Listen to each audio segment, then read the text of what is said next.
त्रिपुरारी पौर्णिमा म्हणजे तिमिराकडून तेजाकडे घेऊन जाणारा, प्रकाशाची वाट दाखविणारा.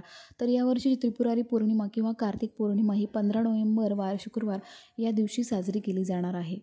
या व्हिडिओमध्ये मी तुम्हाला सांगणार आहे की त्रिपुरारी पौर्णिमेदिवशी पूजा कशा पद्धतीने करावी, त्रिपुरवातीचे महत्त्व काय, त्याचबरोबर त्रिपुरवात कुठे आणि कधी कशी लावावी हे देखील मी तुम्हाला व्हिडिओमध्ये सांगणार आहे. तर व्हिडिओ शेवटपर्यंत नक्की बघा. त्रिपुरारी पौर्णिमेला भगवान शिवशंकर यांनी त्रिपुरासुरांचा वध केला होता. म्हणूनच ते त्रिपुरारी म्हणून त्रिपुरारी या नावाने ते ओळखले जातात. त्रिपुरारी पौर्णिमेच्या दिवशी शिव आणि विष्णूंची भेट देखील होते. शंभू महादेव विष्णूकडे येऊन त्यांच्याकडे सगळा कारभार सोपवतात आणि कैलास पर्वतावर तपस्येसाठी निघून जातात. या दिवशी विष्णूची सहस्त्र नावे घेऊन बेल आणि महादेवांना रुद्र म्हणत तुळशीची पाने अर्पण केली जातात, अशी देखील प्रथा आहे. इतर वेळी आपण शंकराला बेल आणि विष्णूला तुळस वाहतो. अनेक घरांमध्ये विधिवत ही पूजा केली जाते.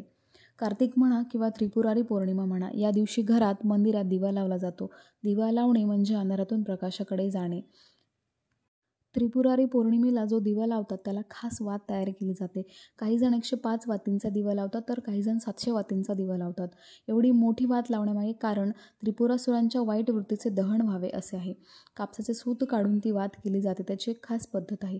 पंथीमध्ये ही वात ठेवून तुपात ही वात प्रज्वलित केली जाते. त्याचबरोबर कार्तिक पौर्णिमेला मुख्यत्वे करून कार्तिकेय यांचे पूजन केले जाते. कार्तिकेय हे दक्षिण दिशेचे स्वामी आहेत असे मानले जाते. कार्तिक स्वामींचे दर्शन या दिवशी शुभ मानले जाते.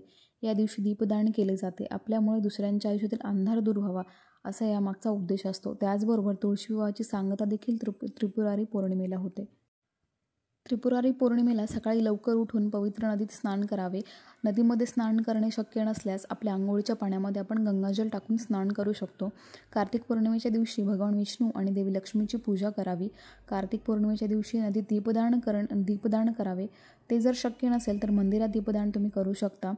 या दिवशी विष्णू सहस्त्रनामाचे पठण देखील तुम्ही करू शकता. त्याचबरोबर कार्तिक पौर्णिमेच्या दिवशी पाण्यात कच्चे दूध मिसळून चंद्रदेवाला अर्घ्य देणे शुभ मानले जाते. त्याचबरोबर गाईचे दान करणे देखील पुण्यदायी मानले जाते. त्याचबरोबर तुम्ही अन्न, गूळ आणि कपडे देखील दान करू शकता. तुम्ही या दिवशी तुमच्या घरामध्ये अंधार ठेवायचा नाही आहे. त्याचबरोबर चांदीची भांडी किंवा दूध तुम्हाला दान करायचं नाही आहे. तामसिक अन्न तुम्ही ग्रहण करायचं नाही आहे. त्याचबरोबर अपशब्द किंवा ज्येष्ठांचा अपमान तुम्हाला करायचा नाही आहे. आता आपण बघूया की कार्तिक पौर्णिमेला दिवे दान करणे किंवा दीपदान करण्याचे काय फायदे असतात ते. अकाली मृत्यू टाळण्यासाठी कार्तिक पौर्णिमेला दीपदान करतात. आपल्या मृतांच्या शांतीसाठी कार्तिक पौर्णिमेला दिव्यांचे दान करतात. कार्तिक पौर्णिमेला दिवे दान केल्याने पितृदोषापासून देखील मुक्ती मिळते. देवी लक्ष्मी आणि भगवान विष्णूंचा आशीर्वाद मिळण्यासाठी देखील या दिवशी दीपदान करतात. कार्तिक महिन्यात भगवान विष्णू किंवा त्यांच्या अवतारांसमोर दिवा लावल्याने दानाचे फळ मिळते, म्हणून देखील दीपदान करतात. दीपदान तुम्हाला कसे करायचे आहे तर मातीच्या दिव्यात तेल टाकून हा दिवा तुम्ही मंदिरात लावा. तसेच दिवे लावताना त्याची वेळ आणि दिशा ठरवा.